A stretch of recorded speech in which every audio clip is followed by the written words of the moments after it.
Queria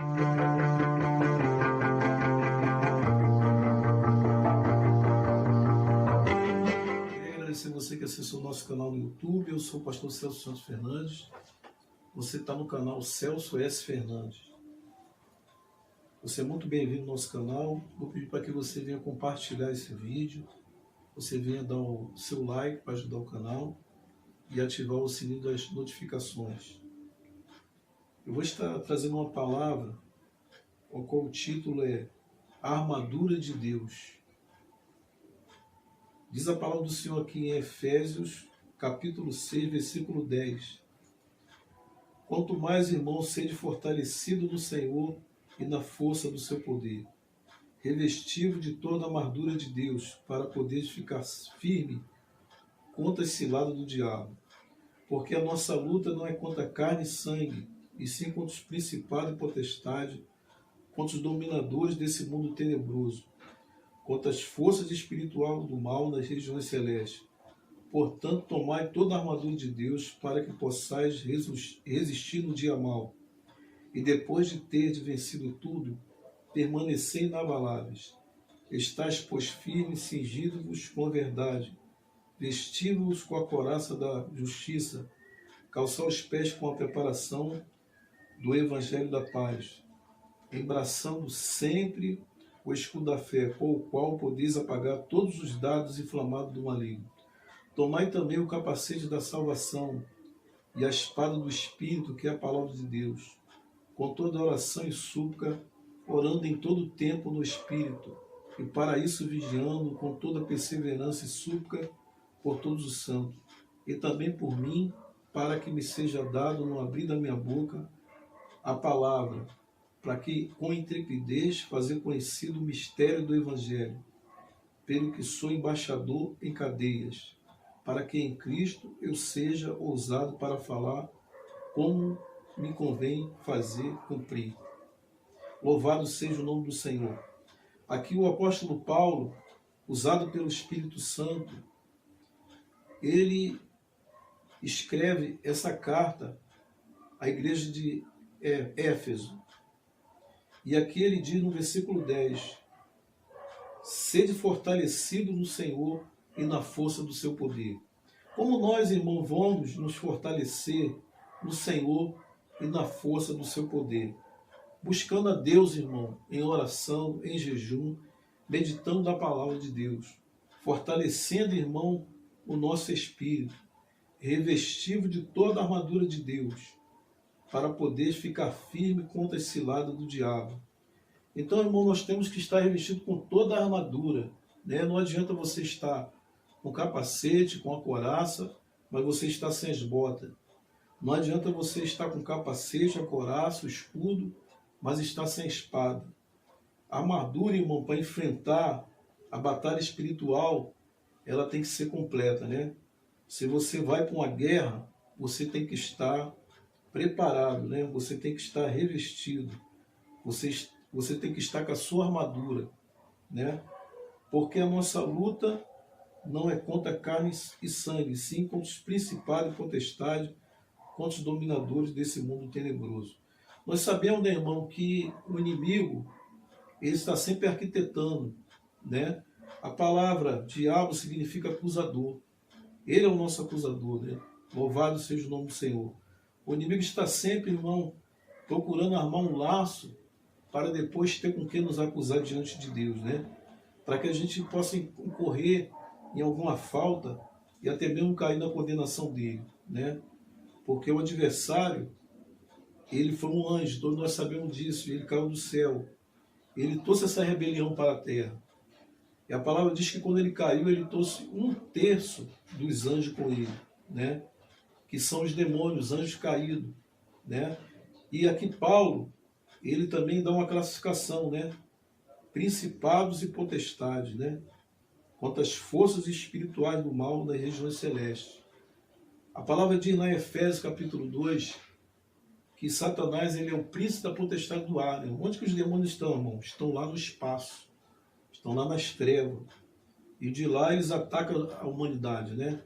Louvado seja o nome do Senhor. De lá o inimigo, ele arquiteta, tanto no céu como também, irmão, no interior da terra. Louvado seja o nome do Senhor. Satanás ele também possui um exército, né? Para lutar contra os santos, contra a igreja. E os cristãos têm que se revestir. Diz a palavra do Senhor: contra os dominadores desse mundo tenebroso, contra as forças espirituais do mal nas regiões celestes. Portanto, tomai toda a armadura de Deus para que possais resistir no dia mau. E depois de ter vencido tudo, permanecer inabaláveis. Então, irmão, nós temos que permanecer firme, né? Estar com toda a armadura, né? Para que a gente possa resistir no dia mau. E depois de ter vencido, né, irmão, tudo, permanecer inabalável diante de Deus. Aqui Paulo diz no versículo 14: estais, pois, filhos, sigindo-nos com a verdade e revestindo com a couraça da justiça. Então o crente, irmão, ele tem que ser verdadeiro, né? O crente tem que ser autêntico. O crente ele não pode ter uma vida dupla. Ser uma coisa na igreja, ser uma coisa em casa, ser uma coisa na rua. O cristão, ele tem que ser autêntico, verdadeiro. Ele tem que obedecer e andar na verdade. E o cristão, ele tem que se revestir da justiça. Que justiça é essa? A justiça da fé. A justiça que vem de Deus, né? Porque a palavra diz lá em Apocalipse que nenhum injusto vai herdar o reino de Deus. Calçar os pés com a preparação do Evangelho, né? A palavra diz lá em Atos capítulo 13 que Paulo e Barnabé estavam servindo o Senhor. E ali havia profetas e mestres, né? Simeão, Colasso de Herodes, Tetrarca. E servindo ele o Senhor, disse o Espírito Santo: separa a Paulo e a Barnabé para a obra que vos tenho chamado, né?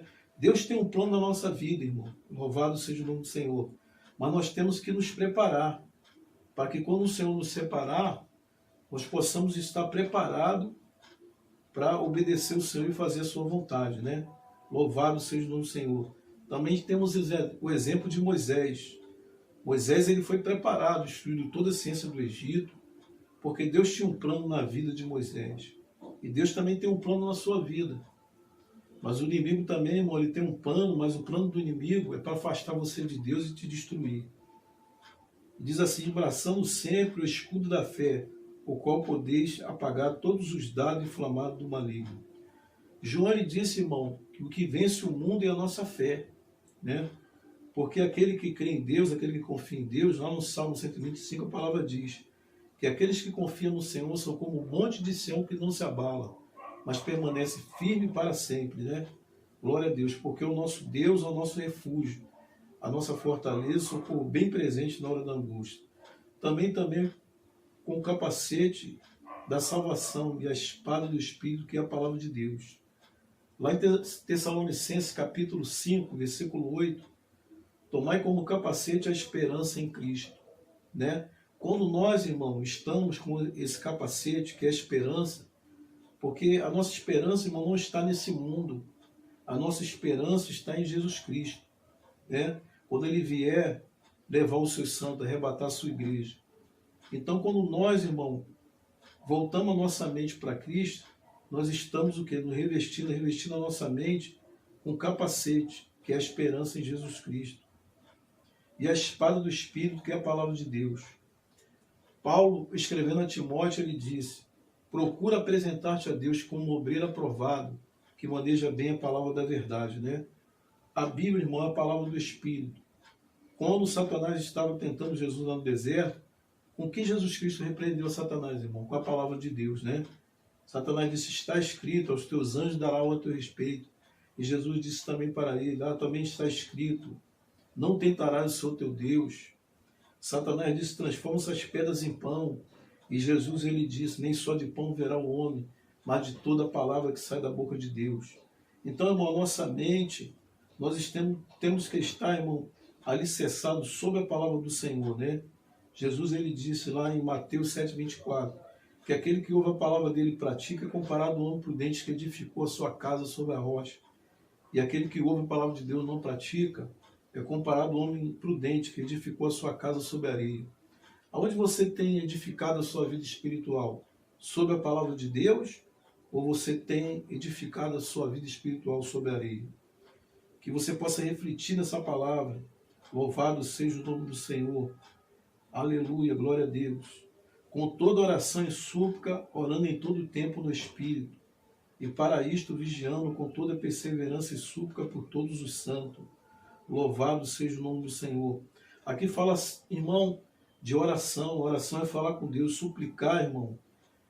Suplicar significa implorar, se humilhar diante de Deus, por todos os santos, e também por mim, para que seja dado no abrir da minha boca a palavra, para fazer conhecido o mistério do Evangelho. Então, irmão, glória a Deus. É através da oração, irmão, que o cristão, ele fala com Deus. É através da oração que o cristão, irmão, ele recebe vitória, ele recebe livramento. É através da oração, irmão, que nós intercedemos. E a palavra diz, irmão, que a nossa oração pode muito em seus efeitos. Quando Pedro ele estava preso, a palavra do Senhor diz que na igreja havia oração incessante por Pedro. Louvado seja o nome do Senhor. E Deus enviou o seu anjo para tirar Pedro da cadeia. Então, irmão, não pense que a sua oração não tem poder. Né? Ore com fé. Né? Ore com consagração, para que Deus possa ouvir a sua mensagem. Deus te abençoe e que você possa meditar nessa palavra. Amém?